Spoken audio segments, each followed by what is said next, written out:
Today is Wednesday, September 22nd, 2021. Coming up on Roland Martin Unfiltered, breaking news. Acclaimed director Melvin Van Peebles has passed away at the age of 89. We will talk with a number of Hollywood luminaries, directors Rob Hardy, cinematographer Ernest Dickerson, and many others to share their thoughts about Melvin Van Peebles. We also have an exclusive statement from Bill Cosby, who helped fund the completion of his book, his movie, Sweetback's Badass Song. Also on today's show, the House Haiti caucus is calling for a halt on deportation flights to Haiti, demanding due process for Haitian migrants at the southern border and congressional oversight into the inhumane behavior of Border Patrol. We'll talk with Congresswoman Ayanna Pressley right here on Roland Martin Unfiltered. She is co-chair of the House Haiti Caucus. Also joining us is the new CEO of the African American Mayors Association, Phyllis Dickerson. The AAMA was quick to offer support for Afghan refugees, but what about Haitians? We'll discuss that with her. Also, we've been talking about Title 42. What exactly is that? And how does it apply to Haitian immigrants? Also tonight, the Metropolitan Police Department of District of Columbia hit with a discrimination lawsuit by 10 current and former black female officers. We'll talk with attorney Pamela Keith, the assistant chief at the Metropolitan Police Department. Chanel Dickerson will discuss the case as well. Oklahoma sets the execution date of a black man despite the state parole board's recommendation to commute his sentence to life imprisonment without parole. A black law professor gut-checked Senator Ted Cruz over racist voter ID in Texas. Wait till we show you that video. Plus, Michigan black gets little to no attention. Today, we're going to profile a few missing black folks who are getting left out by mainstream media. Folks, it is time to bring the funk on Roland Martin Unfiltered at the Black Star Network. Let's go. He's got it. Whatever the miss, he's on it. Whatever it is, he's got the scoop, the fact, the find. And when it breaks, he's right on time and it's rolling. Best believe he's knowing. Putting it down from sports to news to politics. With entertainment just for kicks, he's rolling. It's on go, roll, roll, y'all. It's Roland Martin, yeah. Rolling with Roland now. He's funk, he's fresh, he's real, the best, you know he's Roland Martin now.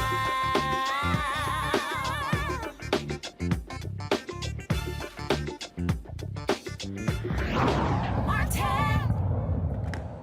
Outrage continues on Capitol Hill over the treatment of Haitian migrants along the Texas border. The Department of Homeland Security, they're allowing some Haitian migrants to stay in the U.S. despite the Biden administration's plan to expel them. It's not clear how long that is going to take place, but there's a concentrated effort to allow families to stay. DHS has placed several Border Patrol officers on administrative leave who use their horse reins as whips on the Haitian migrants. Folks, we got this statement from Simone Sanders, senior advisor and chief spokesman for Vice President Kamala Harris, about the conversation between Vice President Harris and the head of DHS. Yesterday, Vice President Harris spoke to Department of Homeland Security Secretary Alejandro Mayorkas to receive an update about his trip to Del Rio. During that call, the vice president raised her grave concerns about the mistreatment of Haitian migrants by Border Patrol agents on horses and the need for all CBP agents treat people with dignity, humanely, and consistent with our laws and values. Secretary Mayorkas shared the vice president's concern and noted that he looks forward to updating her on the investigation by the Office of Professional Responsibility once it concludes. Secretary Mayorkas also spoke with the vice president about the efforts DHS has underway to address the humanitarian needs of people at our border in Del Rio through the provision of food, shelter, clothing, and medical care, as well as engagement with non-governmental and international organizations. The vice president acknowledged the attention and concern Secretary Mayorkas shared and looks forward to following up with him in the coming days. Now, we reached out to the White House since Sunday to ask for them to send someone to this show to discuss what's happening with Haitian migrants. They have yet to send someone. Joining us right now, though, is Congresswoman Ayanna Pressley from Massachusetts. She joins us right now. Congresswoman, glad to have you on the show. CBC members on today held a news conference along with others to talk about this very issue. What answers are you getting from DHS and this White House administration over the treatment of these Haitian migrants? Well, first, let me just say, as co-chair of the Haiti Caucus, someone who proudly represents the third largest concentration of the Haitian diaspora in the country. We have been for 6 months now advocating for a halt to these deportations. Once Biden did come into office and instructed ICE to halt deportations, they continue to target Black immigrants and Haitian immigrants in particular. So this has been a fight for 6 months. More recently, myself and Representative Velasquez led a letter with dozens of our House colleagues calling for a halt to these deportations.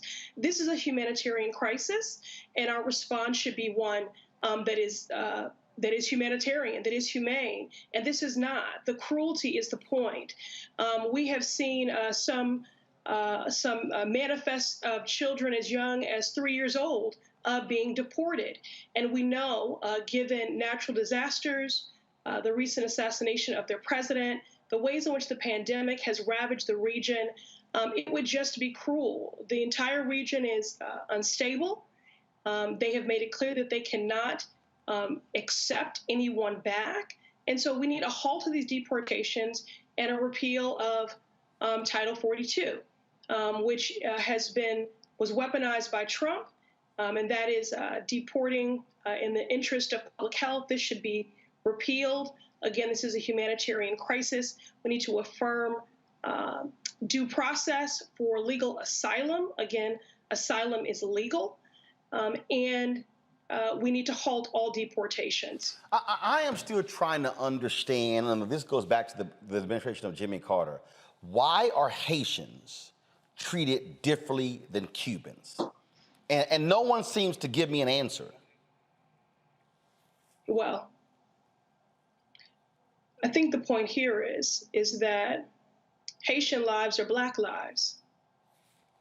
And we continue to get a message throughout the globe that Black lives, in fact, do not matter, which is why there's been disparate response and treatment here, which is also why, in my capacity on the Oversight Committee, I have reached out seeking oversight and investigations to ensure that those CBP officers are held accountable for their egregious and vile demonstration of white supremacy. CBP has been racist and rogue for a long time. So this is just another demonstration of the systemic inhumanity and cruelty of this agency. The union for the Border Patrol officers has come out condemning folks for their criticism of these agents.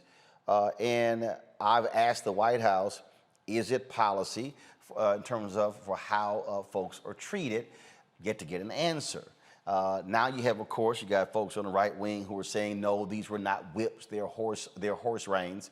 Well, if you're swinging horse reins like a whip, damn it, it operates the same way as a whip.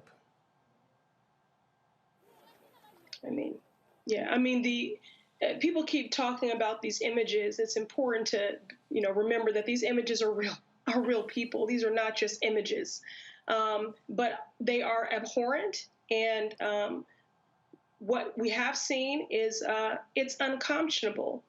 It's cruel. It's inhumane. It's shameful. It's really shameful.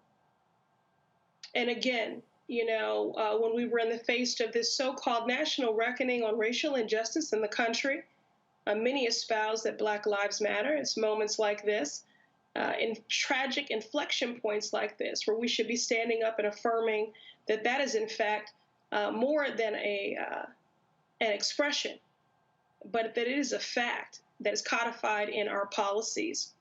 So these deportations must be halted. These rogue and CBP officers should be held accountable. They need to be. We need an investigation. Again, CBP has proven itself for a very long time to be racist and rogue. Again, even when deportations were halted by the Biden administration, ICE continued to target Black immigrants and Haitian immigrants in particular.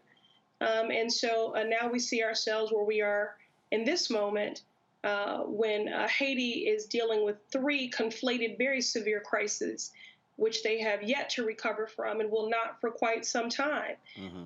Large swaths of the region have no power, no clean drinking water, And again, many of those that they are deporting unjustly have not been to Haiti for more than a decade.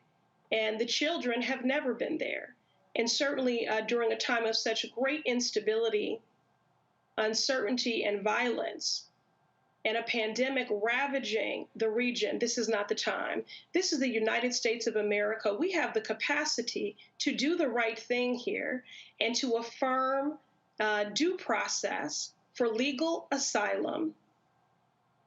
And the only thing that we're missing in this moment is the political will and courage to do it. Well, we certainly want to see more from this administration. Vice President Harris, when she was a senator, was highly critical of the use of this particular policy, which was pushed by white supremacist Stephen Miller under Donald Trump. It continues with the Biden administration. And so have they given you answers as to why they are continuing using it if, when running for president, then Vice President Joe Biden, now President, saying we should be treating people in a more humane way? Then you had a federal judge, Emmett Sullivan, here in D.C., who said they could not use this against families. And it was going to go into effect in 14 days, but they're actually going to even appeal that decision. Well, I've not spoken with the president directly. I have been in ongoing communications with the White House, and I did have the opportunity to speak to Vice President Harris directly about this when we were together at her residence celebrating the 50th anniversary of the Congressional Black Caucus. And I found her to be sympathetic, to agree with our characterizations, and I know that, and to be responsive. And as you know, members of the Congressional Black Caucus met earlier today with senior White House officials about this matter. And so we're waiting for their response, both to ensure accountability for the vile and egregious actions by these CBP officers, to halt deportations, to affirm due process for legal asylum, and to treat this like what it is, a humanitarian crisis. We have the capacity. This is the United States of America. We have chosen to exercise that capacity for everyone else, except for Black immigrants and Haitians. Last question for you, and I'm going to ask Phyllis Dickerson coming up next the same question. How does this administration explain to African Americans the making way, supporting financially Afghan refugees, but sending Haitians back? Has anyone explained the difference between how America is accepting and treating Afghan refugees compared to Haitian migrants who are trying to come into the country? Well, I've not heard that rationale or a rationale, because there isn't one. And the contrast is damning and the disparate treatment is obvious. So again, if we do in fact want to affirm that Black lives matter, and that is more than a rallying cry, but a value and a belief with which we practice, Haitian lives are Black lives. And it's tragic inflection points like this where we need to stand up. This is a humanitarian crisis. It requires a humanitarian response. And the callous and cruelty that Haitians have been met with at the border is certainly not consistent with that. We must halt all deportations immediately and repeal Title 42 and hold accountable the rogue officers and their vile racist actions. Congresswoman Ayanna Pressley, Massachusetts. We appreciate it. Always glad to have you on the show. Thank you, Roland. Thanks a bunch. Let's go to Phyllis Dickerson, the CEO of the African American Mayors Association. Phyllis, glad to have you here. We have seen mayors and governors say, welcome with open arms Afghan refugees. What are Black mayors saying about the treatment of these Haitian migrants along the Texas border? Roland, first, let me say thank you for having me on the show this afternoon. Yesterday, Mayor Turner, as you know, is your mayor, Mayor Sylvester Turner of Houston, sent a letter to the White House, in fact, to President Biden, addressing his concerns with this. The images that we see coming out of the Texas-Mexico border are horrific. It took us all the way back to slavery when you saw the horses, white men on horses, and the whipping of the Haitians and rounding them up. And so, and so we have, as a group, as an organization, spoken out against this. The letter was sent to President Biden, and it addressed our concerns and the images that we were seeing. And we're asking for. Looks like Phyllis. There we go. There we go. You froze there. Do we have her back? Did you have me back? Yep, there we go. You're back. Sorry about that. As the Congresswoman stated, this is a humanitarian crisis. And so we have to treat people with the same dignity and respect that we want to be treated. And so we are the United States of America. This is being broadcasted in real time. And we have to show that we are better than the images that we're seeing coming out of the border. So what is happening here again? People talk about, and again, no one seems to give me. I still can't get an answer how we're treating Haitians differently from Cubans as well as from Afghan refugees as well. It makes no sense to me, and so I would appreciate somebody explaining that. So. Are there other mayors who are speaking out, other black mayors who are saying there needs to be much more coherent policy in terms of how we treat Haitians? Yes, so the letter came from the African American Mayors Organization as a whole, which represents large and small cities. So mayors like Michael Hancock out of Denver, Mayor Lightfoot out of Chicago, and Mayor Turner got together yesterday and put the letter together addressing the issues. But when AMA speaks, when the African American Mayors Organization speaks, they not only speak for their cities, they speak for cities across the country. And you're asking for an answer that doesn't exist, because there is no answer as to the why. Like, why are they being treated differently? And the only answer is right in front of our face. As the Congresswoman said, that Black lives should matter, but do they matter to everyone? And so we have to address the issue that is right in front of us, which is we have to call for action and say, look, this is unacceptable, and we have to be treated fairly, justly, and humans, just like any other immigrant coming into our country. All right, Phyllis Dickerson, of course, Executive CEO of the African American Mayors Association. Surely appreciate it. Look forward to having you back. Thank you, Roland. All right, then. I want to talk about this with my panel, Robert Patillo, who joins me right now. I'm going to be joined by others as well. Robert, look, you keep hearing this, different rules, different people.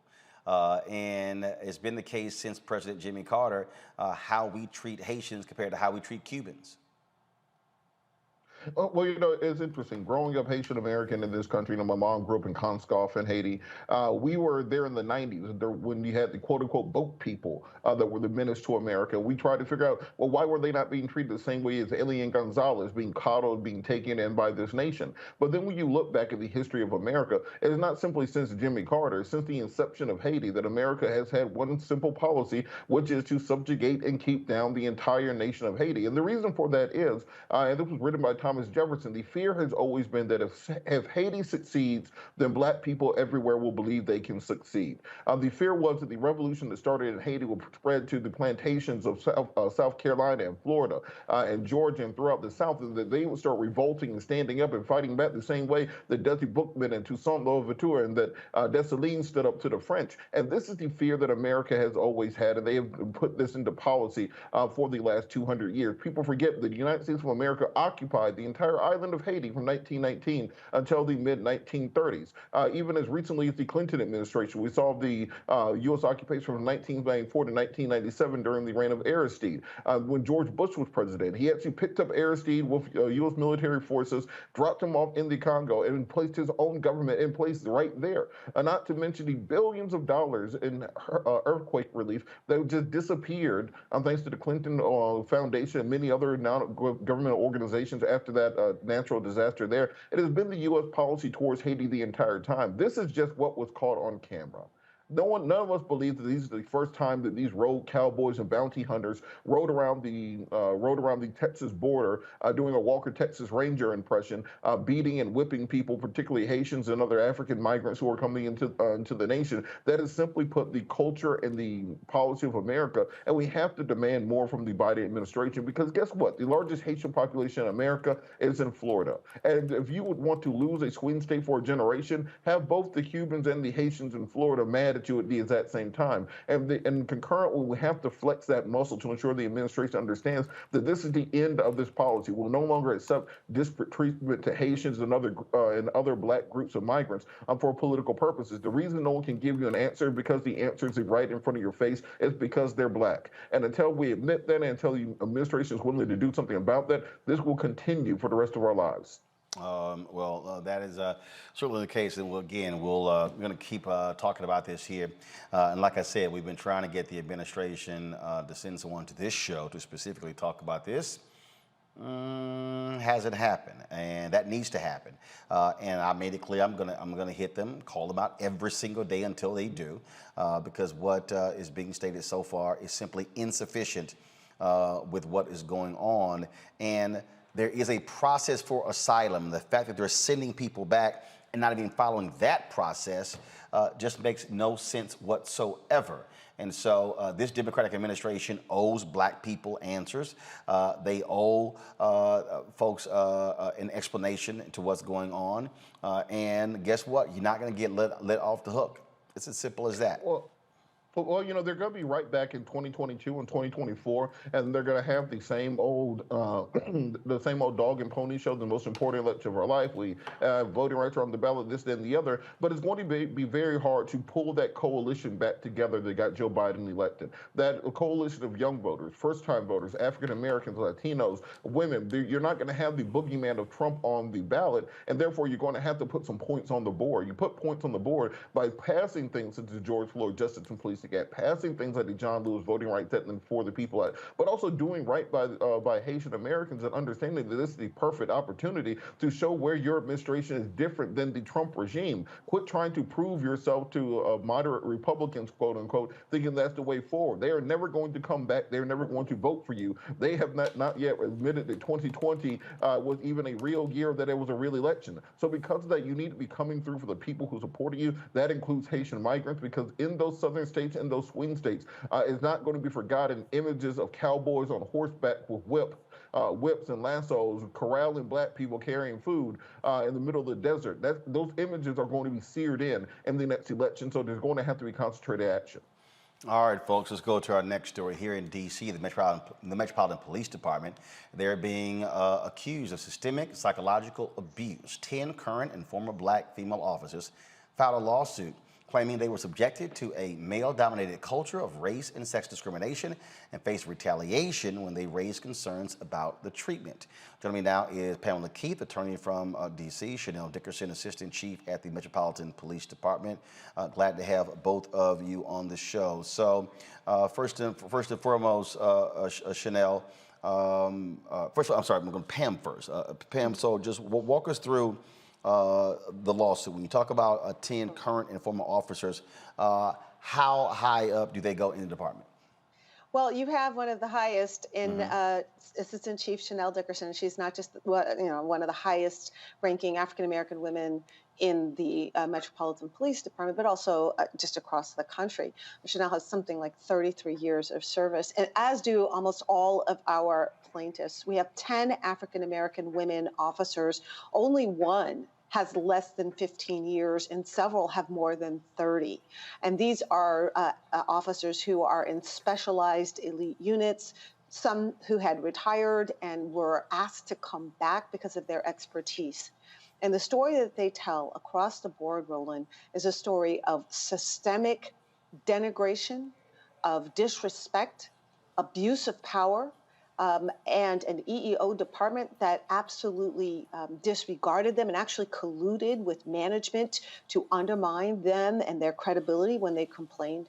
And of course, the worst of all is the systemic retaliation, this idea that management gets to bully, harass, and haze and push out employees that complain of gender or race discrimination or other police misconduct, which is a very important part of this. And so that doesn't happen without the approval of the chief of police and his or her delegates.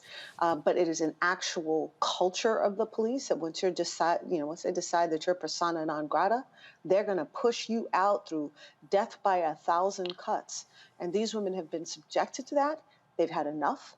They've banded together. They've stood up. And they have put it squarely in the consciousness of the people of the District of Columbia and elsewhere that this is no longer going to be tolerated.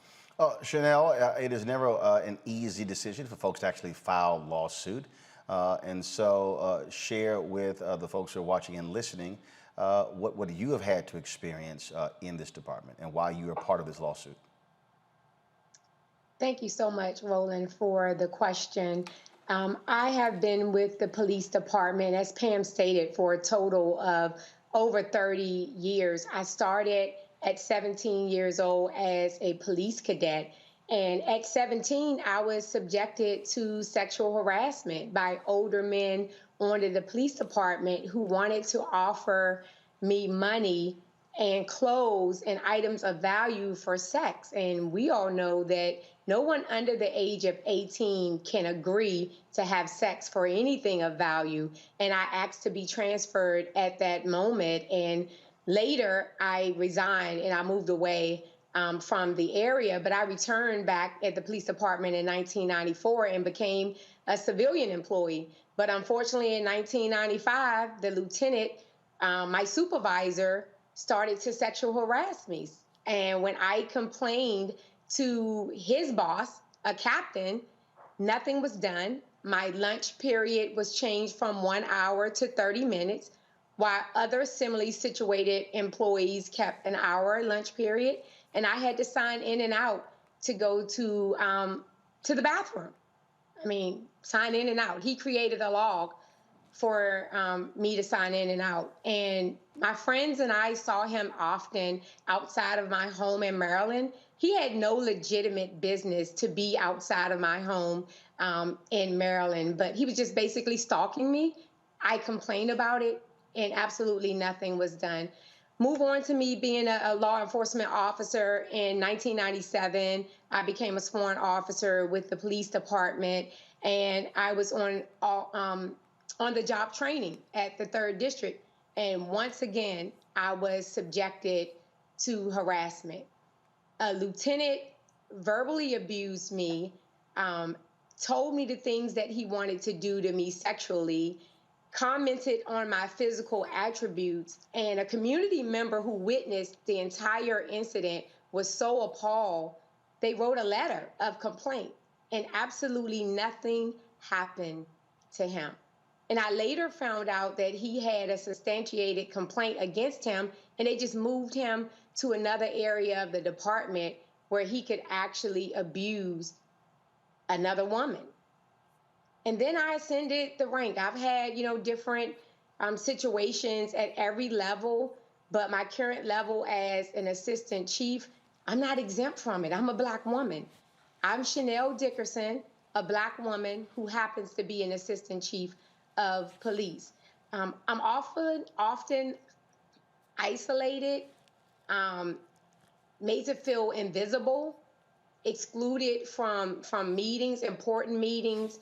I'm not a diversity checkbox. I am qualified for my job. I have the education for my job. But in a male-dominant profession, you have to fight for it every day. When Pam Keefe reached out to me about the lawsuit, I had to stand behind these women.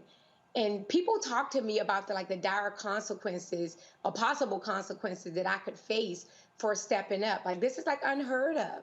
An assistant chief standing up for the rank and file, but it's the right thing to do. How can we safely police the community and engage with the community if we don't treat our people internally fairly? It's like the analogy with beating a dog. If I beat a dog and then expect a dog to protect my house, that's not going to happen. We have some phenomenal people on the police department. So by no means am I suggesting that everyone at the police department is a part of this. but it's so culturally embedded and ingrained in the department. We have to say no more today, no more. Pam, what did the city do? I mean, obviously, what Chanel described, she didn't just keep it to herself. Was there anything from city council members, mayor, or others? Were folks alerted? Folks were alerted. I think they perhaps underestimated the strength of our case. Not only do we have 10 extraordinary, phenomenal class representative plaintiffs, but we also have sworn affidavits from the employees within the EEO department of the MPD that have made clear that the EEO director thinks his job is to collude with management to discredit complainants. And that is shocking to have, not just one person, but 3 people who corroborate that the EEO department is dysfunctional. And I don't think they anticipated that either. What we've gotten so far is sort of the placeholder response. You know, we believe in equality and inclusion, and we're going to take this seriously and take a look at it, which I expect. I mean, again, I think they were a little bit surprised at the scope and the depth of this complaint. It's 213 pages of chapter, verse, and footnotes of what these women have been put through. Because we decided we weren't going to be vague, and we were going to name names and put in dates and specific incidents, so they cannot claim that, you know, this is a unique circumstance. All of these women in different stages of their career, different parts of the department, are telling the same story of retaliation, discrimination, and being ignored and devalued. But I do wonder, Roland, about what the city's response is going to be. I mean, you have 10 Black women with a total of more than 285 years of service to the District of Columbia. And almost all of them have more than 15 or 20 years of service. So are they going to say all of these 10 women are lying?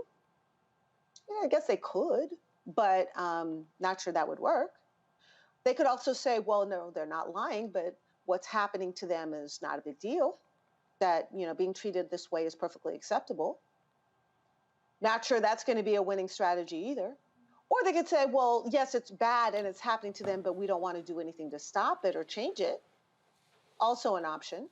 But I just find that we did our due diligence and we did the work to show that this is not just happening to these 10 women, that this is happening to Black women across the board, and that it is a confluence of disrespect of them because they're women in a male-dominated field, and disrespect of them because they are Black women in particular.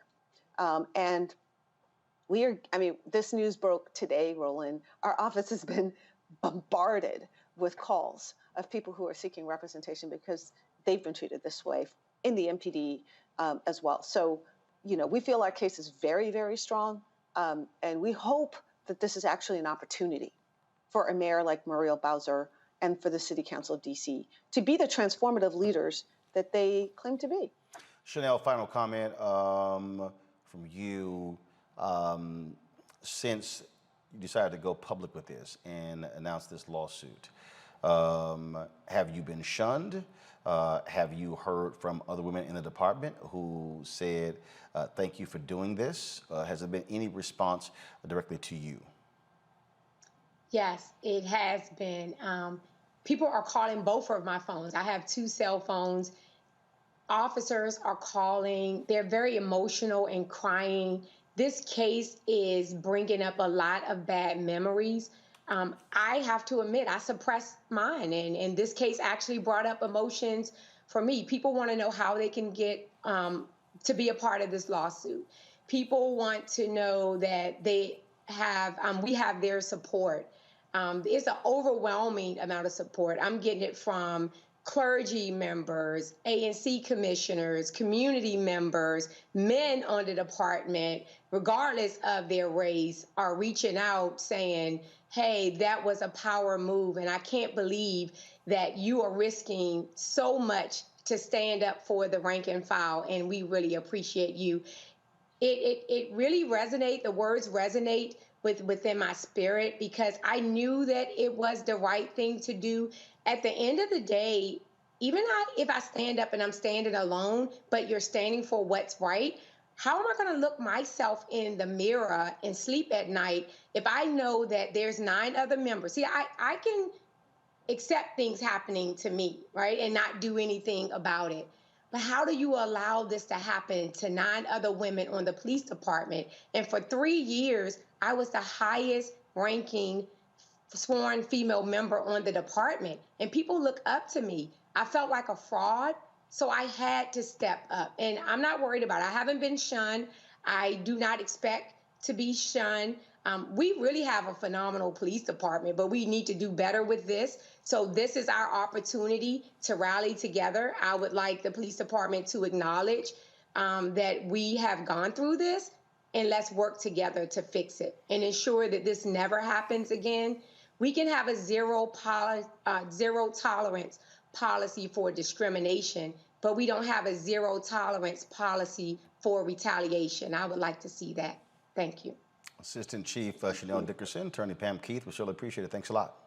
Thank you for Roland. having us. All right, I want to bring my panel, Tiffany Lofton, of course, activist, and also still with us, Robert Patillo. Tiffany, listening to that, it speaks clearly in terms of what women have to face in many of these male-dominated places, such as police departments and fire departments.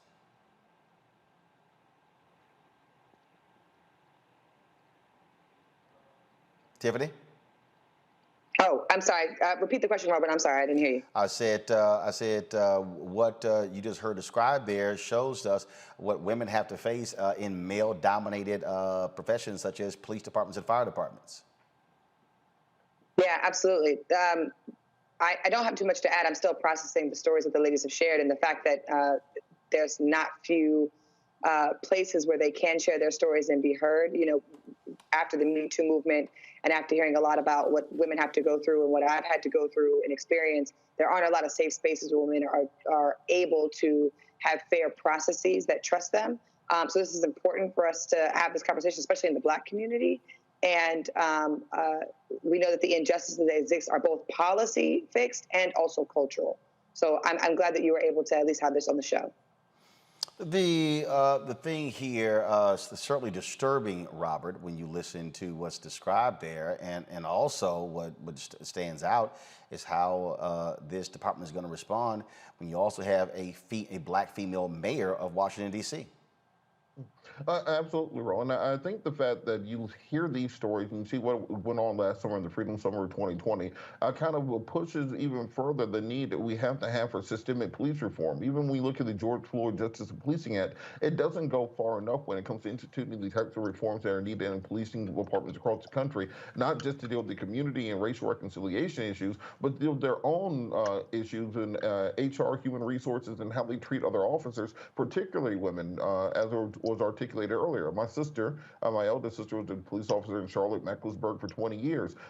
These stories are across the board and across the nation, not a department by department issue. And the same way we had to attack the culture of sexual assault and sexual harassment in the military in previous years, I think we need to do the same sort of thing on the federal level of police departments around the nation to ensure that people are allowed to simply work and do their jobs regardless of their sex or gender.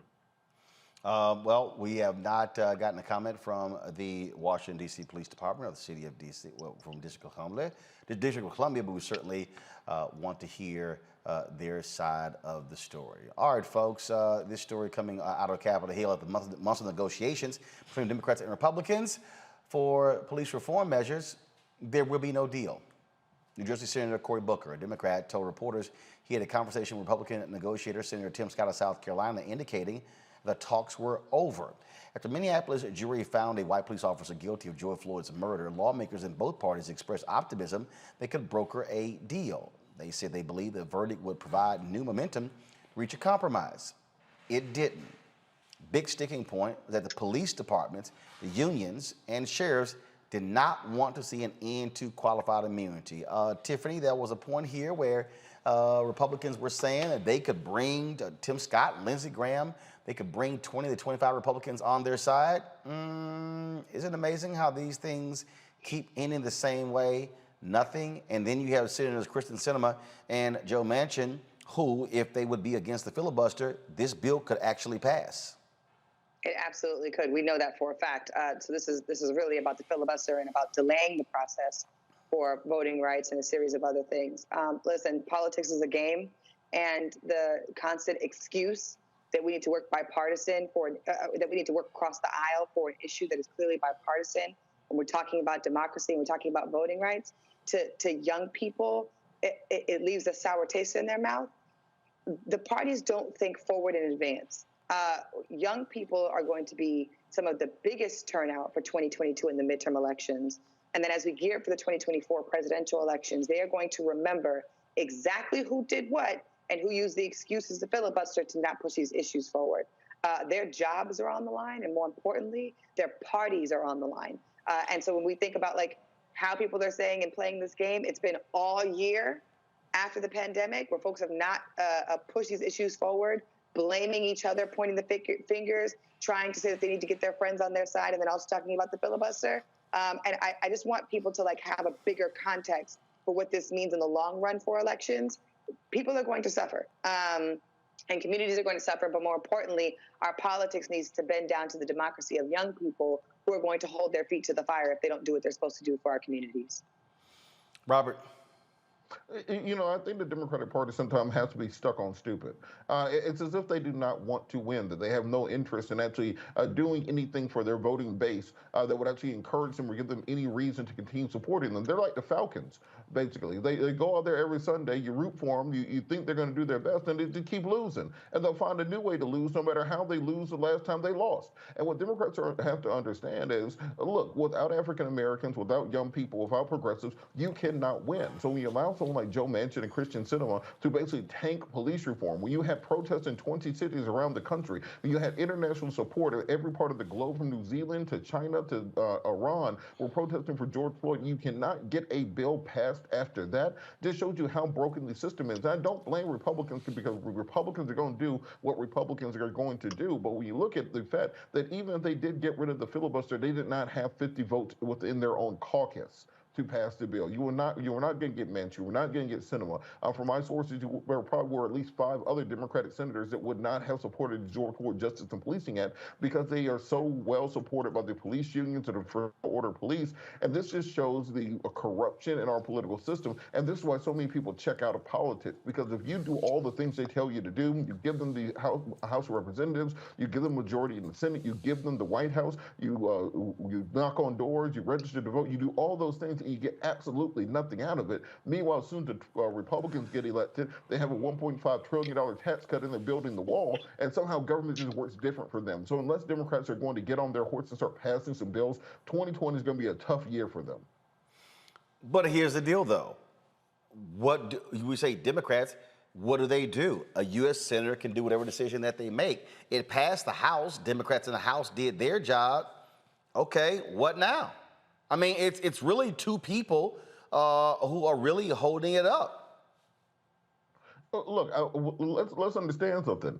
President Trump came into office with Lindsey Graham comparing him to death, and many Republicans not wanting to touch him for a 10-foot pole. He whipped that entire Senate Republican caucus into shape to the point that they will vote for whatever it was that he said, including decertifying the election and claiming that the entire thing was rigged. No. Hold on. But Robert. Mitch McConnell was not leading a 50-50 Senate.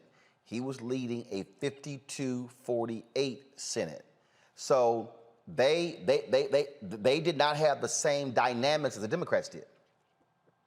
My point is that we need to see a more active and involved president on these issues. Stop outsourcing the black issues to Kamala. Stop outsourcing black issues to Simone Sanders. It seems like, we all love Simone, but it seems like the only time they have her put out a statement is when they do something stupid to black people. So I need to see a president who is actively out there standing up and fighting for these issues, letting Joe Manchin and Christian Sinema and anybody else know that I have some LBJ in my system when it comes to running the Senate rules. I know how to use the levers of power. I was in the Senate, or I was in Washington for 50 years. That was the entire point of you running, by saying that you could at least get your own caucus in order. And I don't think black voters are willing to sit down and say, well, look, I know you didn't pass voting rights. I know you didn't pass police reform. I know you had a whole bunch of Border Patrol agents whipping black people down at the border. I know you dropped that bomb and killed all those Afghani civilians. Oh, and also, I know the economy's not going the way that we thought it was going to do. And you've actually passed none of the legislation that you said you were going to pass for us. So I'm going to get out here and knock on doors in 100-degree weather in Atlanta to make sure you get reelected.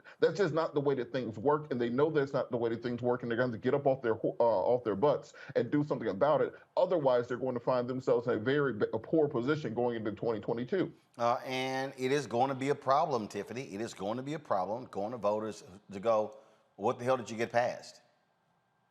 Oh, listen, what Robert just said is what I said 5 minutes ago. He just said it in a way better way than I did. Ripped off all the examples, including also what did you do when the Texas ban happened and the Supreme Court didn't do anything? And also, what did you do when you were trying to cancel student loan debt that you told us you was going to work on, but you only did it for some people and not everybody else?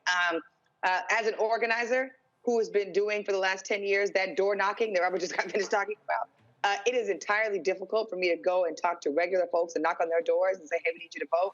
And the question that I always get is, what are elections going to do for me? And when we think about the daily impact that it has on people and their cost benefit to going to go cast their ballot and cast their vote, it becomes harder for leaders of organizations. It becomes harder for people who are invested in the party. It becomes harder for organizers who want to see an improvement in their community to convince people to do something for somebody who did nothing for them. And every day that he waits, and I'm talking about Joe Biden, every day that he waits, every day he takes inaction is another strike against him and the entire party. And so that's why I talked about 2022 for not only the party, but for 2024. And listen, I think that that I said this a long time ago, and I've been saying it for a long time. I didn't want a punk president. I wanted a president who was going to take action, who was going to support the communities that they were going to support, who were going to support the communities that got him into his job in the first place. Joe Biden has not done that since I've seen him be in office. And I think that the party does itself a disservice when they can't hold the president accountable to do things that they promised they were going to do. I was talking to my friend the other day about strategizing what we're going to have to do to move some of these campaigns that we're working on. I'm literally right now working on getting aid to the border in Haiti. And, you know, when we talk about Republicans, they don't really care if people are yelling and screaming. They care about money and they care about their jobs, whether or not you're going to elect them again. Democrats, you can protest them all day and they'll feel bad, but I still don't know what moves them, what moves the actual power for us to win what we want to win. And it's an embarrassing party for us to be a part of. So I think, you know, I agree with what Robert just said prior to me speaking. And young people, like I said, are paying attention. And when the elections happen again, you're not going to be able to use me to come out and use on behalf of the party and speak on your panel to talk about why young people need to vote in the election. I'm going to tell us why we need to vote, but I'm not going to tell them why they need to vote for y'all. We're going to start doing independent stuff. We've been doing independent stuff. There are some incredible young, specifically people of color and specifically young women of color who are running for office who don't affiliate or associate with none of these parties. And I hope they whoop y'all tail in the election. I'm just going to say that. All right, folks, I got to show y'all this here. There was a hearing today on Capitol Hill talking about voter ID and the usual being an asshole, Senator Ted Cruz. He thought that he could somehow check a sister and some others. You want that smoke? Here you go, Ted. Chairman, I want to start with a question for each of the 5 witnesses. In your judgment, are voter ID laws racist? Professor Tolson. Thank you for that question. So it depends. One thing we have to stop doing is treating all voter ID laws as the same. Okay, so your answer, I want to move quickly, so it depends is your answer? Yes, that's my answer. Okay, so what voter ID laws are racist? Apologies, Mr. Cruz, your state of Texas, perhaps? Okay, so you think the entire state of Texas is racist. What about requiring an ID to vote is racist? So I think, sir, that's pretty reductive. I'm not saying the entire state of Texas is racist. You just said my state of Texas, so you tell me, what about the Texas voter ID laws is racist? So the fact that the voter ID law was put into place to diminish the political power of Latinos with racist intent and had been found to have You're racist asserting intent. that. What's your evidence for that? The federal district court that first resolved the constitutionality of Texas's voter ID law. Okay, so your view is voter ID laws are racist. How about you, Mr. Yang? I agree with Professor Tolson. Voter ID laws can be racist. Okay, that's 2. Context. Mr. Science? There are some voter ID laws that are racially discriminatory in intent. How about in practice? In intent, fine, you say there's some racist with a malevolent intent lurking in the back of their mind. But let's just talk about it as a practical matter. When I go to vote, they ask me for my ID. I pull out my ID, I show it to them, I vote. Is that racist? If the law that requires you to do that was motivated by racially discriminatory intent What about the under effect? our Set aside Constitution. intent. Set aside intent. I'm asking about the effect. Yes, in effect, I Okay, think that Ms. there are Reardon. discriminatory effects from a number of voter ID laws. Okay, thank you, Ms. Reardon. I'm going to give the witness a chance to answer the question. Go ahead, Mr. Sine. Yes, in effects, I think many voter ID laws are discriminatory, and in design, they are designed to have that effect. Okay, Ms. Reardon. No, sir. Mr. Van Spakovsky. No, particularly because every single state that has passed an ID law has put in a provision to provide a free ID to anyone who doesn't have one. The turnout numbers show it has no effect, and I would remind everyone that the current version of the Texas voter ID law for in-person voting, the Obama administration agreed in court, in a court filing, that they were satisfied with it and that it was not discriminatory. You know, I have to say this, the wildly partisan nature of the Democrats' proposal. The record should reflect all three of the Democratic witnesses invited by the chairman maintained to this committee that voter ID laws can be, in many instances, in most instances, I think of the various ways they formulated, are racist. So let me tell you who disagrees with that. 35 states across the country disagree with that because 35 states have voter ID laws in effect. But not just 35 states. 81% of voters in America disagree. I'm tired of his line ass. Bottom line is this here. We're dealing with a true idiot in Ted Cruz there, Robert, and it is what it is. Oh, let's understand. It's the argument the Republicans have been having about voter ID.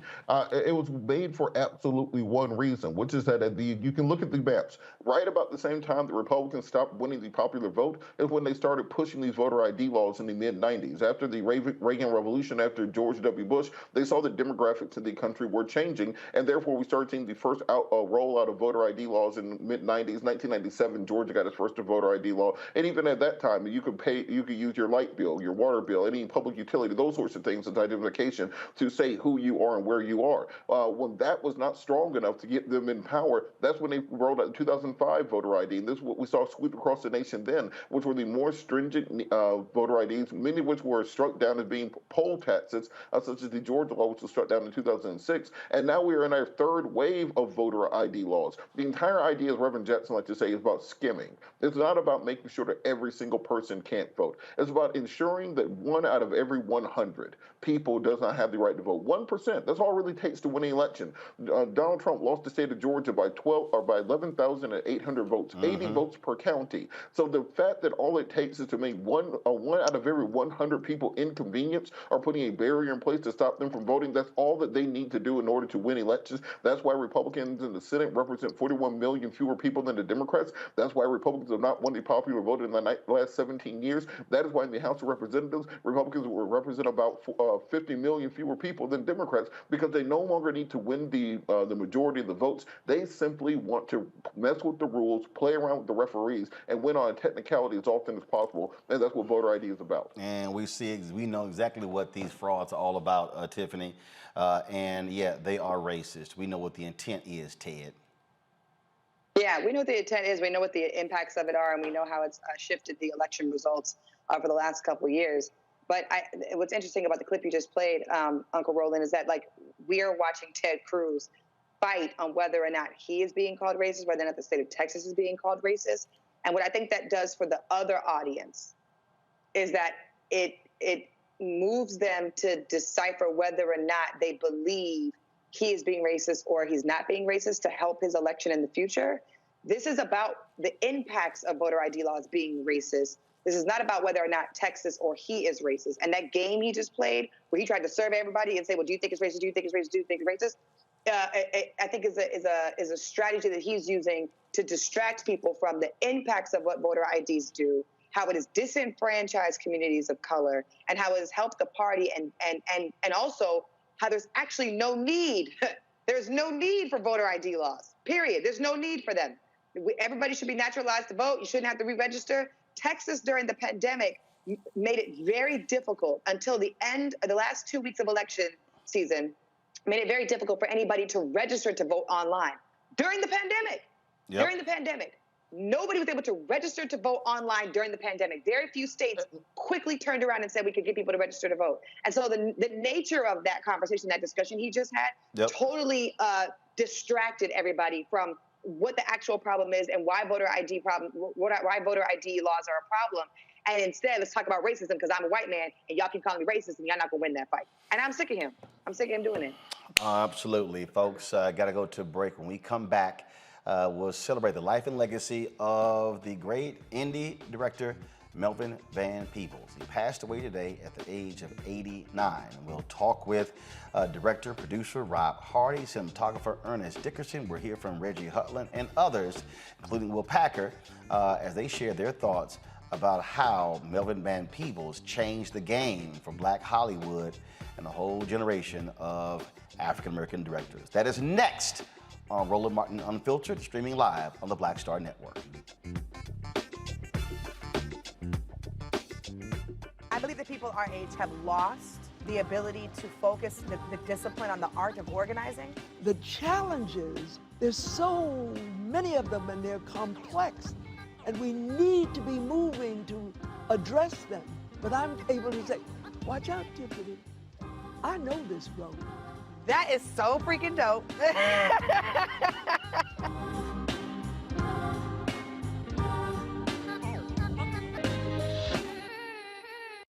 Time to be smart. Roland Martin's doing this every day. Oh, no punches! Thank you, Roland Martin, for always giving voice to the issues. Look for Roland Martin in the whirlwind, to quote Marcus Garvey again. The video looks phenomenal, so I'm really excited to see it on my big screen. Support this man, Black Media. He makes sure that our stories are told. See, this difference between Black Star Network and Black-owned media and something like CNN. I got to defer to the brilliance of Dr. Carr and to the brilliance of the Black Star Network. I am rolling with Roland all the way. Honored to be on a show that you own. A Black man owns the show. Folks, Black Star Network is here. I'm real revolutionary right now. Roland was amazing on there. Stay Black. I love y'all. I can't commend you enough about this platform that you've created for us to be able to share who we are, what we're doing in the world, and the impact that we're having. Let's be smart. Bring your eyeballs home. You can't be Black-owned media and be scared. You dig?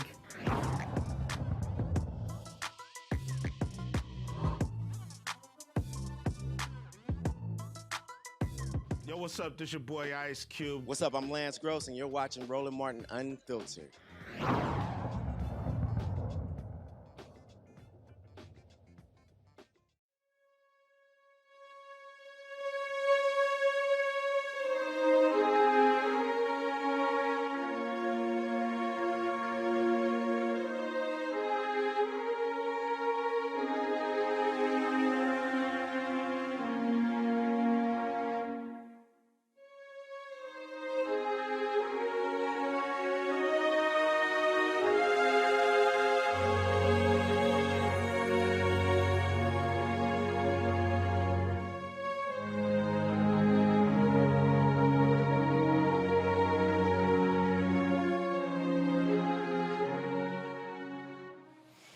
He can be called a Renaissance man. He produced an independent film, had no real history when it came to cinema, but he let Hollywood know he could do it. Went on a gross in excess of $15 million.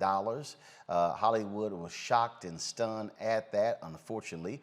Sweet Sweetback's Badass song ushered in the blaxploitation era. He was highly critical of that because it stripped, of course, black movies of what he was focused on, which was political power with that particular movie. Melvin Van Peebles, folks, today passed away at his home in Manhattan at the age of 89. He was more than just a director. He was an author. He was a composer, wrote Broadway plays, served time as a stockbroker at one point, and he's done all kinds of stuff. And in fact, folks, that movie that he did, Sweetback's Badass song, he needed to finish the movie, and he went to a bunch of people. No one would give him money. One of the folks who did was Bill Cosby, who gave him $50,000 to finish the film. Van Peebles said that Bill Cosby did not want equity in the movie. All he wanted was his money back. Well, he got his money back because how much that movie made. We reached out to Bill Cosby. We got this exclusive statement through his rep, Andrew Wyatt. This is what Bill Cosby had to say about the death of Mario Van Peebles. Melvin's work as a composer, writer, and performer need to be studied. He was very prolific and at times prophetic. The two original 33 and a third albums, Brer Soul and Ain't Supposed to Die Natural Death, are amazing. Written, composed, and performed by the great Melvin Van Peebles. In his time, Melvin did not have the luxury of producers and directors of today. Thank you, Melvin. One of those folks who is a director and a producer is Rob Hardy. He joins us right now just to share his thoughts and reflections on the life and legacy of Melvin Van Peebles. Rob, what immediately comes to mind as we pay tribute and pay our respects to the passing of this great man?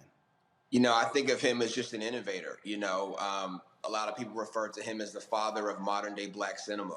And, you know, he was the person that unapologetically was him. He was political, he was creative, and he was also an indie filmmaker that went out and made films his way by any means necessary. And, you know, that ushered in that era of the blaxploitation films, but not even so much from the exploitation side, but just from the fact of making films by us and for us and starring us. And so many of the filmmakers that inspired, you know, me and my generation of filmmakers were birthed from him. So he's got his fingerprints on everything that we do and the way that the industry is today because of his fearlessness and because he put his career and his personal safety on the line to speak for us and to give a voice to the voiceless. And to represent for his people. And we'll forever be indebted to him because of that. You talked about fearlessness. He shot the movie in 20 days in Watts, did not pay scale, couldn't afford to pay it. And the way he got around it was telling the unions that he was shooting a porno film that they wouldn't actually care about. That's right. That's right. You know, sometimes it's by any means necessary. And I think that became the template for people like the Spike Lees and Robert Townsends and Hutlin brothers and the late, great John Singletons of the world to continue and fight that path. Even when you look at the way that Spike went and raised money to finish Malcolm X. You know, all those were like, you know, pages taken from the Melvin Van Peebles handbook. Well, that's the thing and in fact, you know, a lot of people criticize Sweetback's Badass Song because of the sex was involved. He couldn't get any actor to play the lead role, so what the hell, he did it himself. I think that there are some similarities to his film and you and Will Packer, your first film, Trois, long time ago. But the way y'all did that, independent, he put this movie in movie theaters in places like Detroit and Chicago where black audiences were. Y'all did the same thing with your first film. You're absolutely right. Listen, you know, looking at what he did with that movie and the fact that people came out and responded to it inspired Will and I to do the exact same thing. So for us, it was, you know, markets from Jacksonville, Florida to Chicago, and of course, our home city of Atlanta, Georgia. And being able to take a film, you know, for us, you know, into theaters and market to our people was a huge, huge deal for us. And that launched our careers. And at that time, it was a big resurgence of independent black cinema that was happening all over the country. And you felt that, you know, that energy in the air. And as we were starting, we were going to the movies and we were watching all of our heroes from Mario Van Peebles on down doing all these amazing films, and that inspired us. And we heard about Robert Townsend using his credit cards, but that all started with him. And, you know, he did that throughout his whole life. And every time that he went someplace new, whether, as you mentioned, it was, you know, in theater and he was writing and composing, he was always an innovator and he was always pushing the line and representing for his people. And we never forgot that. You spoke of that. Will is got a whole bunch of Zooms today. This is the video that he sent us because he wanted to be sure that he shared his thoughts with regards to the passing of Melvin Van Peebles.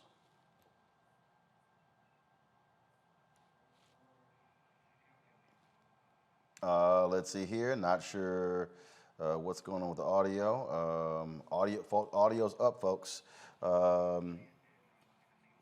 Okay, all right. So we'll get this we'll get this fixed so we can have that.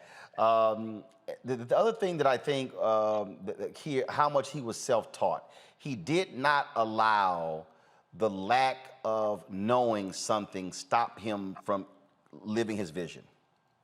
You're absolutely right. I think his perspective is that I'm a creative person, and I have a soul and I have something to say, and I'm going to put those things together along with my will to make it happen. And listen, to make it personal, Will and I didn't get the opportunity to go to film school, and there were so many other filmmakers that started that did not get this opportunity. Again, that took a page from his lead to be able to go out and to have a creative perspective on a story that we wanted to tell. And we love the fact that, he didn't have everything because he had to use the tools that he had, which made it that much more creative and was that much more of an inspiration to us.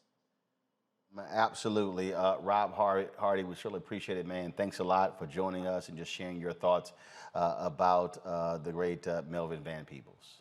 Thanks for having me. Folks, the National Visionary Leadership Project was an effort of Camille Cosby to document and do various interviews with prominent African Americans. One of those folks was Melvin Van Peebles. This is what he said about that movie. Successful. It was very successful. Yeah, but I had a 3-picture contract from Columbia after that, which was the dream of anybody. So I did what everybody else, any other militant snake would do. What happens, the director usually decides what equipment he wants to work with, what people he wants to work with. And so once you have this, and the word gets out immediately, every laboratory where they develop film, every rental house where they rent the cameras and all these things want to get on the good side of the director. So when they make their next feature, they will use him. Why? So in other words, it's of cachet. So I just decided then I was going to do Sweetback. Now there are a few things in my way. First, I wanted to lose the agent, so I showed him the most salacious version, etc. He said, I can't represent anything like this. So he left. That saved me 10% right there. Then the next thing, the unions were all white. And I said, they don't know me, I don't know them, except I needed competent people. But the only people who were competent, knew anything of really cinematically competent and so forth outside the union were porno houses. The people did porno films. So I sat through so many porno films, I used to get seasick, But every time a film came up, it was in focus. At the credits at the end, it was the same guy. So I went and found this guy. And it turns out he was a terrific guy. And it was a family affair. His wife did the makeup. His daughter was her assistant. The daughter's boyfriend was the second cameraman and so forth. And then I went to the lab and said, look, I got this little girl. I sort of like her. I want to do it in film. So the lab said, well, come on. So how much of it? Don't worry about it. You'll get the bill. So everybody assumed I'm going to spend a weekend in a motel with 4 dildos or something, and they got a movie. Do you know what I mean? Nobody asked me the question, how much is it going to cost? This. So that's how I did the movie. Then I plotted the movie around, since the unions were very tough, physically and so forth. I said, well, they're bad, but they ain't going to come down to the hood and get me. So I shot the other stuff and then shot the hood part second, where they wouldn't dare to come to start trouble. And then the third part, I went out in the desert where nobody could find me. Those of us who understand what it means to be independent, who understand what it means to hustle, to get it done.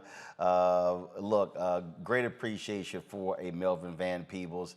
And you know what? If you're black and you're in media, you before the big studios called you and the Netflixes of the world, guess what? You were hustling, doing exactly what Melvin Van Peebles did. My next guest, same thing. Him and his brother Warrington Hutlin did the same thing. Everybody was trying to do their thing, hustle, trying to make it happen. Joining us now is, of course, director, producer, comic book, sci-fi aficionado, Reggie Hutlin. What's up, my man? Reggie, you got us? Yes, I hear you. Got it. Just share for folks who never met Melvin Van Peebles, just what he was like. Melvin, he was that perfect combination of super smart, but he was fun, he was clever, he had great turn of phrases, and he was always such an innovator. And you know, you look at his body of work. He founded Black cinema as we know it. He founded Black theater. He was on Wall Street before Black people were on Wall Street. I read his novel. You know, he launched Earth, Wind, and Fire. You know, he was a guy who just said, "Oh, I can do that," and just did it. He was a big inspiration for me because that's what I try to do. I've done movies and television and comic books, and I try to emulate his freedom of expression in every medium. And that's the thing that I think, when I think about Melvin Van Peebles, when I think about Gordon Parks, these are people who said, you know what, I want to do that. So, I mean, Gordon Parks, he was, of course, shooting photos, and you know what, I think I'm going to paint. You know what, I think I'm going to compose a Broadway play. You know what, I think I'm going to do that. I mean, that curiosity and not giving a damn about the rules. Right. It's as people, forget artists, just as human beings, right? When we're kids, we do everything, right? We play piano, then we'll play baseball, and then we'll do our math homework. And as we get older, we figure out what we're good at. And that's kind of all we do. And we get better and better at what we're good at, but we get scared of trying new things. We get scared of embarrassing ourselves and failing at things. And these guys were so courageous that they just never had that fear of failure. They were like, well, I'm just going to try it. I'm just going to do it. What's the worst that could happen? And that's a lesson for everyone to emulate, to have courage in our everyday lives, to try new things and don't worry about being bad. Just do it. And also being very deliberate with what it is that you want to say. He chose with this movie, with his art, he made it clear he was going to speak about an issue. He dealt with police brutality in that movie. He dealt with black folks being in control. When you talk about self-determination, that's what it was about. So it wasn't just a movie, it was about, no, I'm saying something with this movie. And in fact, Huey Newton of the Black Panthers told everyone, go watch this film. The Black Panthers fully endorsed you watching this film. Absolutely. Well, it's interesting. Now, here's the amazing coincidence. This French documentary company contacted me through Tanya Hart. You know Tanya, the journalist. And They were interviewing me yesterday about the career of Melvin Van Peebles and about the making of Sweet Sweetback. And they asked me to read some passages from his diary, from his autobiography. And he was talking about the making of Watermelon Man and how, you know, he never wanted to be in a situation where people were controlling him, and how he had agreed to shoot 2 endings for the studio, But then he just shot the ending he wanted. He said, that's it. Look, this is the ending. We're not doing two things. And, he was willing to pay the cost to be the boss. And he had clarity of purpose, clarity of statement, and he did it his way. And he was a success to the very end. Absolutely. Reggie Hutlin, it is always great to see you sharing your thoughts about Melvin Van Peebles, and hopefully a whole new generation who does not know anything about him will learn about his story and realize, I could do that too. Yes, yes. Appreciate it, my brother. Thanks a lot. Thank you. Robert Patillo, Tiffany Lofton. One of the reasons why I just think it's always great when we talk about these elders who now are transitioning to be ancestors. I'm a firm believer in taking the time to listen to them and learn. And there are a lot of people who might come into contact with our elders and they just sort of just quickly brush by. And I'm always saying, no. They're not going to be here forever. Take that moment to stop and listen. You're absolutely right, Roland. And when you think about the wisdom that can be passed down, the information that people gain with a conversation, understanding, I think we have these moments when it's a celebrity or someone famous who dies, but think about it in your own family, that elder in your family, that grandmother, that aunt, that person who has generations and decades of knowledge they can pass on to you. Take the time to sit down, talk to them, ground with them, listen to stories, learn from them, and figure out how you can apply that not just to your life, but to the life of your children going forward. Because the same battles they fought before are the same battles you'll be fighting today. There's an old saying that that listening is the cheapest lesson. And I think people need to understand, if you look at what they've done before, if you look at Hollywood right now, where you have an Emmys where no African Americans are winning, we still have fights now. If you look at the lesson that was laid down previously, then you know exactly what you need to do going forward, and the importance of independence and controlling your own narrative, controlling your own art, controlling your own creation cannot be emphasized enough. Tiffany, how important is it, and you had the opportunity to sit with Dr. Janetta Cole in that interview we did. If I didn't stop y'all, y'all would still be talking right now, and that was in February. You didn't stop us because I text her and we go back and forth all the time. But go ahead. Yeah, but we stopped them cameras from going. But it to me, again, there are a lot of people who, I'm gonna figure it out. I'm like, no. Learn from the cats who already been there. Every major action that I've been a part of, we have invited our elders to join us. And I have never been told, no, they didn't want to be there for us. Even thinking 10 years ago when we were occupying the Capitol in Tallahassee, Florida, in the name of Trayvon Martin with Dream Defenders and a bunch of other organizations, we had so many elders come visit us in the Capitol while we were occupying. And even now, last year, SNCC, the Student Nonviolent Action Coordinating Committee, celebrated its 60th anniversary. They're holding a conference in 21 days. Folks should Google the information or find it on Instagram. There's a website for the conference that's coming up. And I just think how precious it is for us to have so many elders that are still here with us, that have so much to share and testify, and then also give us advice for. I did the Black Voters Matter bus tour earlier this summer, and it was the anniversary or commemoration of the freedom rides that took place in the South. And what was amazing about that, Roland, was that we stopped in 10 different cities, and we didn't talk about just the figureheads that everybody is a household name for. We didn't talk about John Lewis. We didn't talk about Rosa Parks. We didn't talk about Fannie Lou Hamer. We talked about the individual organizers of every single one of those cities. And as one of the program coordinators, I got to interact with them and then usher them to the stage so that they could give their remarks and share about what happened when they were there and what do they want us to take away from that moment.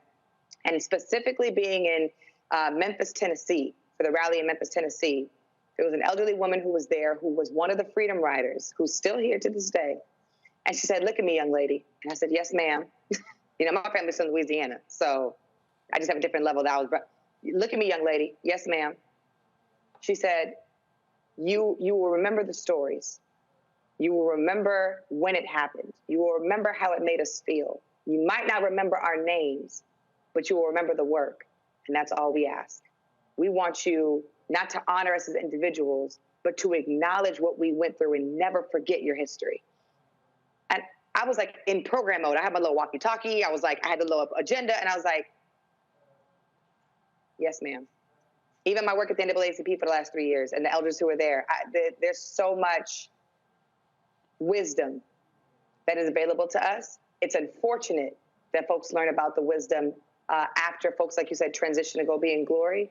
But we have a super big gift with us. And if folks are interested, like I said, SNCC is having their 60th anniversary. There are a lot of elders who are organizing Freedom Summer, bus rides, civil rights movement, who are still here with us now and trying to give folks the information at a large scale. And they're not always given the platform to go viral and to get the information out.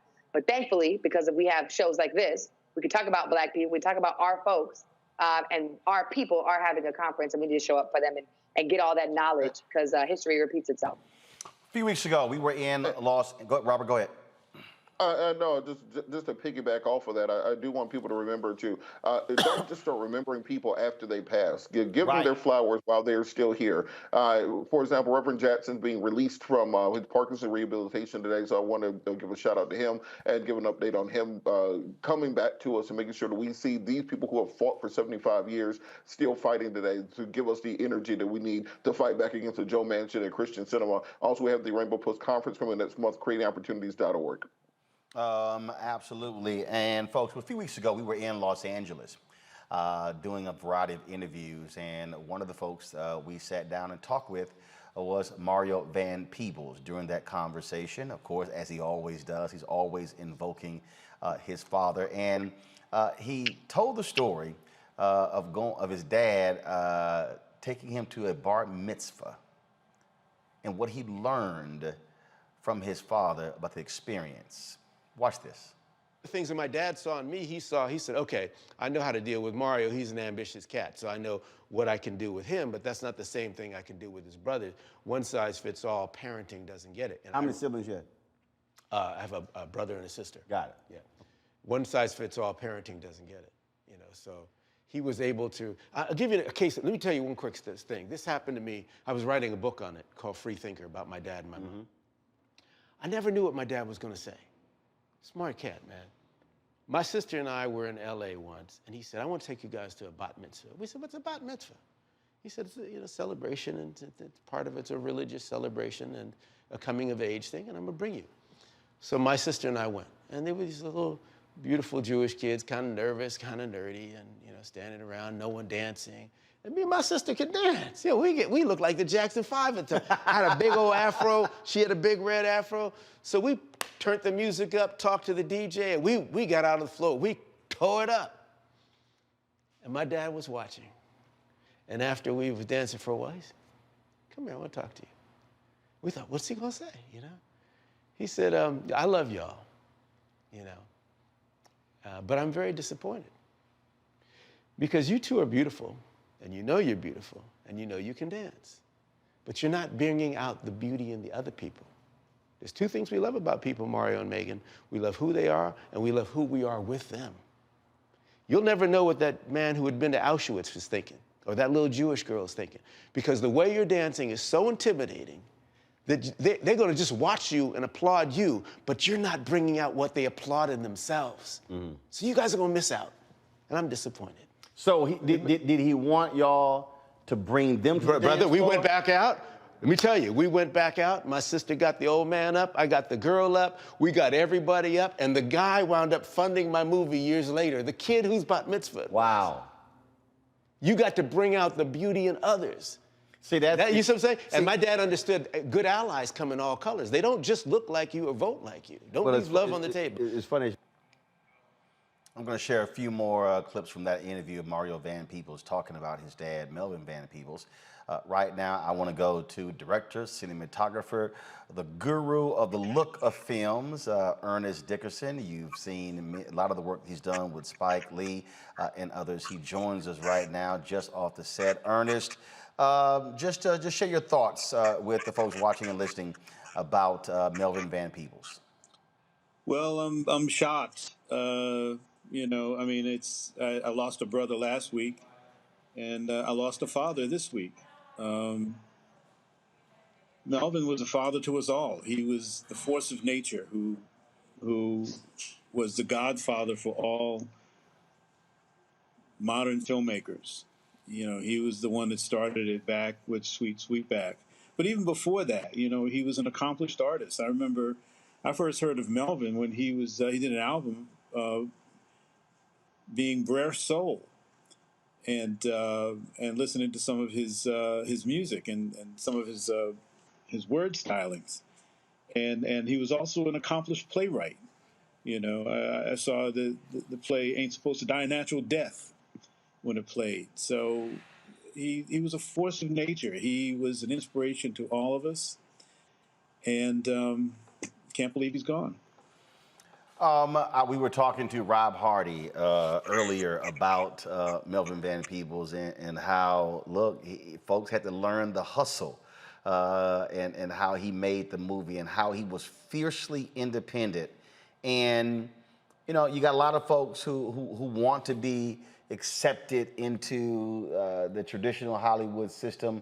But what we're seeing right now, we're seeing because of the proliferation of other outlets, the ability for independent Black artists to maintain a hold of their work. The sister who, and again, I think it's who just won the Emmy for writing, Netflix wanted to offer her $1 million, didn't want to give her ownership. She says, no, I need ownership and creative control, held it and got it from the BBC and HBO.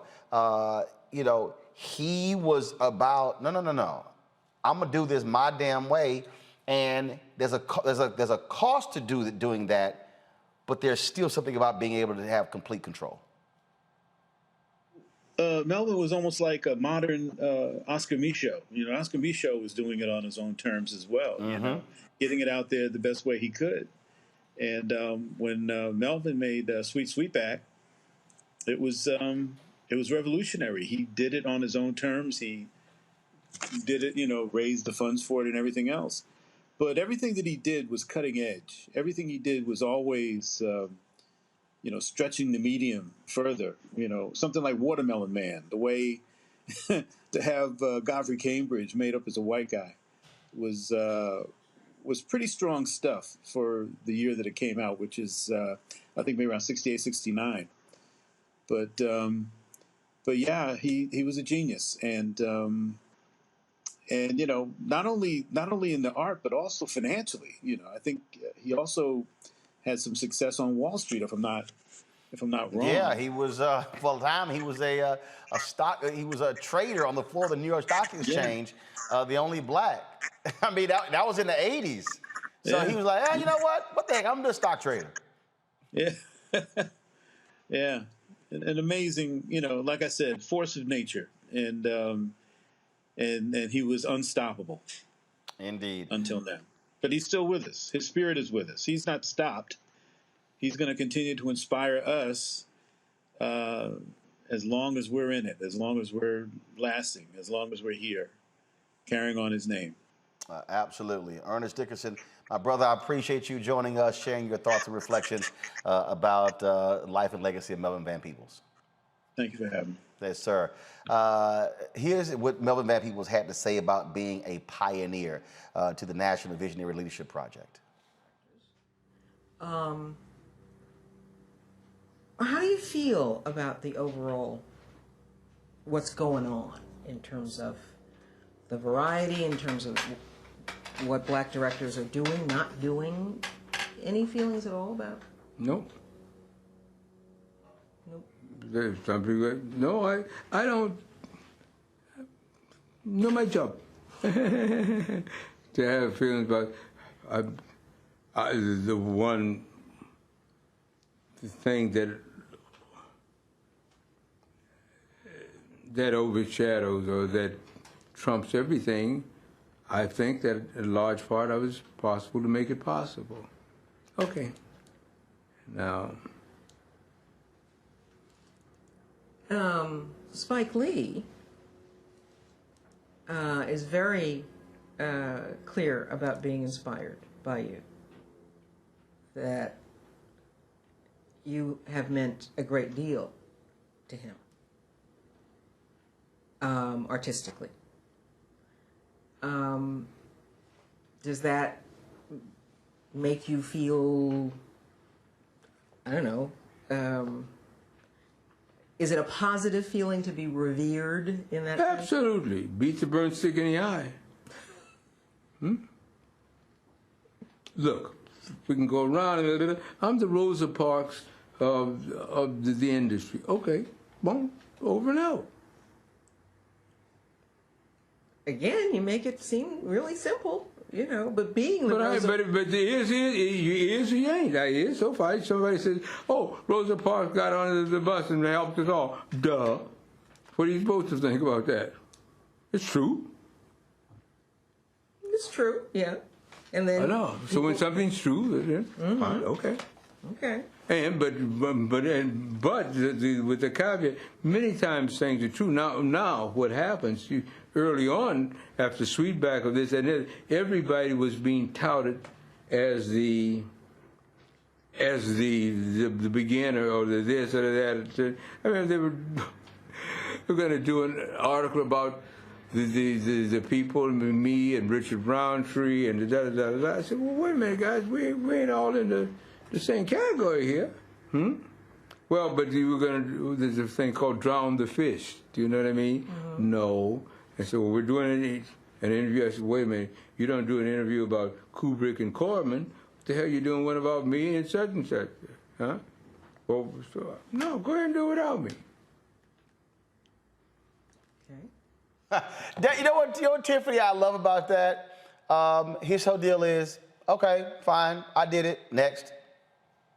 Whereas others would ride that for the rest of their lives and sort of demand the. I remember Joe DiMaggio had a requirement that anytime he was introduced, he had to be introduced as the greatest living baseball player of all time, which was kind of a joke because there were other greater players than him, like Willie Mays. But that was sort of like anytime he got introduced, that's how he was introduced.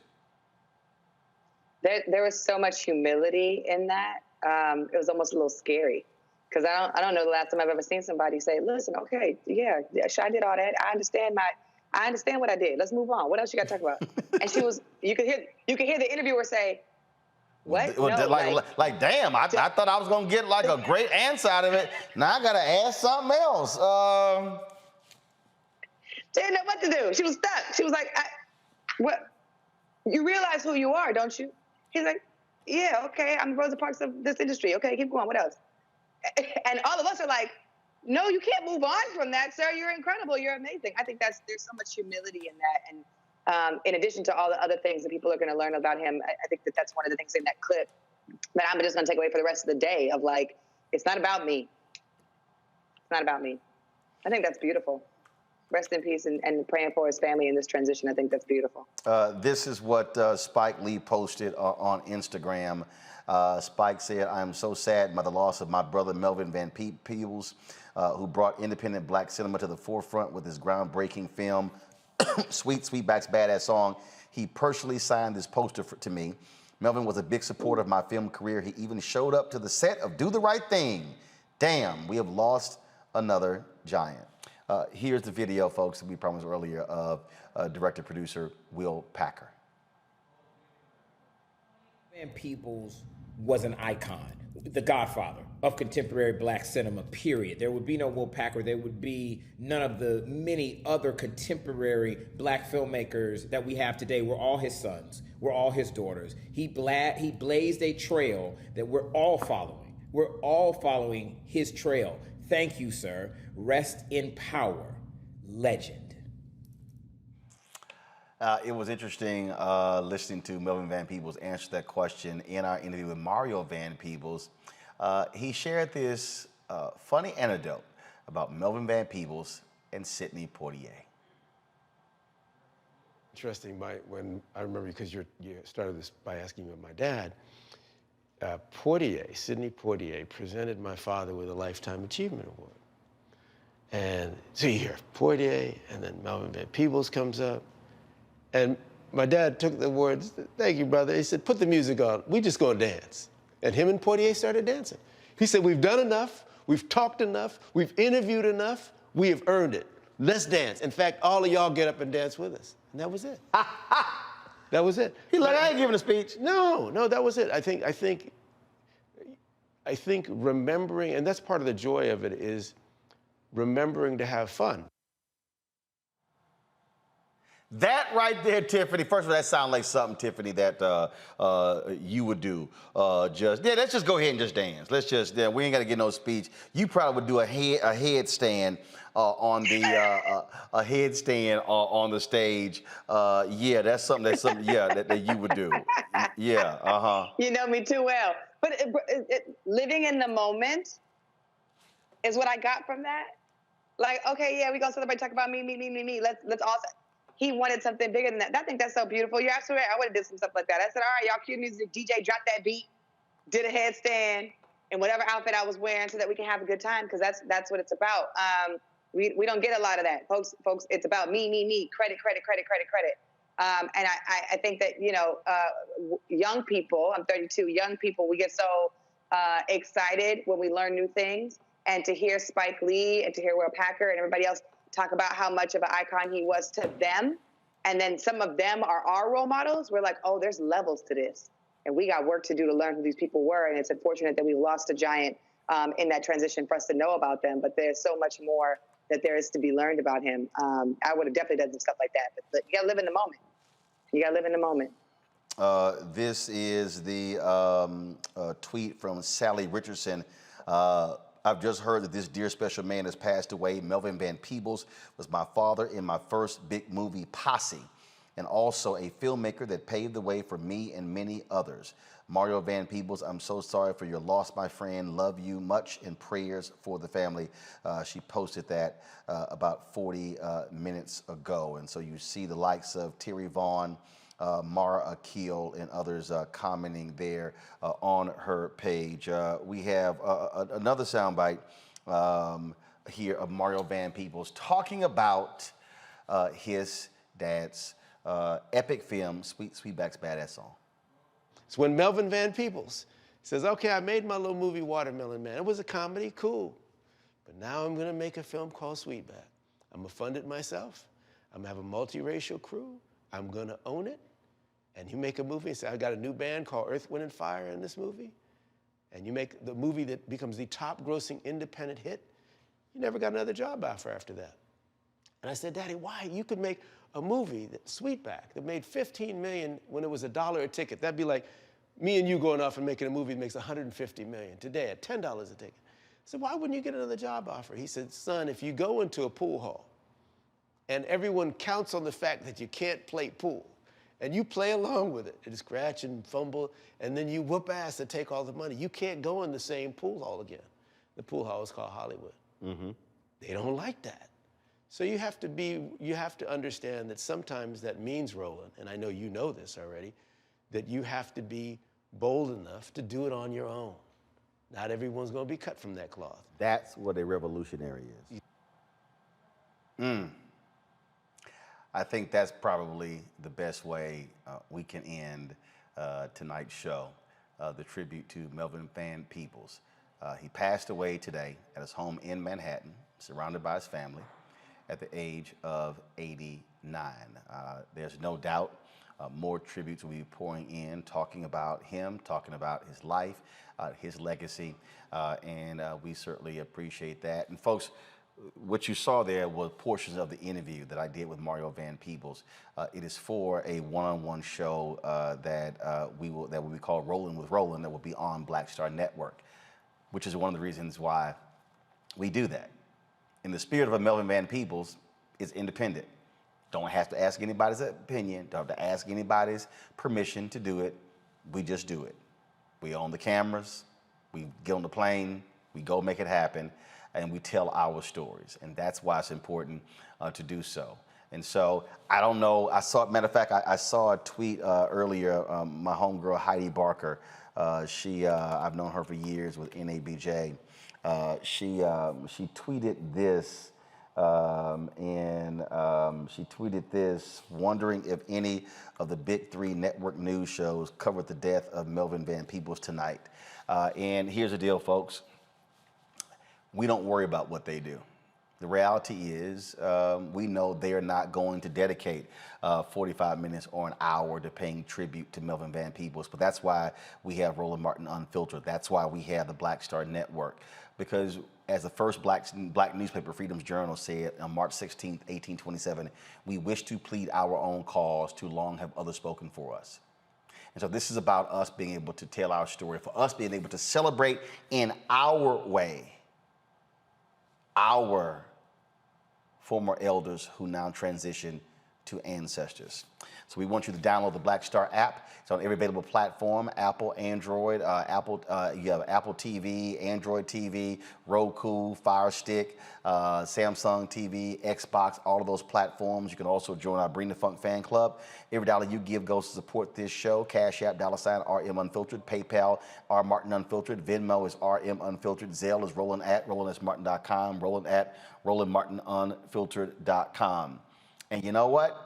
You can't worry about what others have to say. You can't worry about what others do. You can't worry about if people are just saying this, that, and the other about you. You know what you got to do? You just got to go ahead and just do what you do. You got to go ahead and do it. And like Melvin Van Peebles, he didn't worry about what people said about him. He just went ahead and do it. He just went ahead and did it, and didn't matter. And so that, folks, is what I think is so important about his story. And if you don't know about him, if you don't know what he represents, then again, take the opportunity to learn about Melvin Van Peebles and his amazing story. And so with that, we will see you tomorrow right here on Roland Martin Unfiltered on the Black Star Network.